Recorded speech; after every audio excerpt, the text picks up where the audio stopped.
అనుగ్రహమే నీదమ్మా అమ్మ దుర్గమ్మ భక్తులను దీవించుమా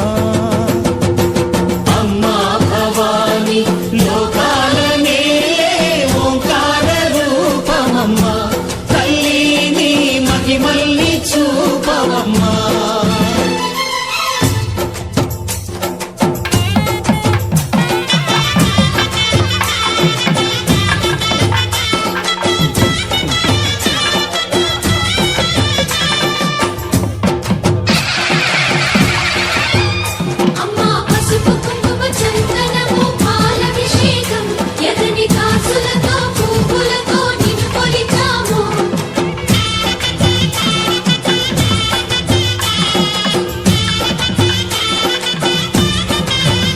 అమ్మా చందనమే పూసిన ఒళ్ళు చూడు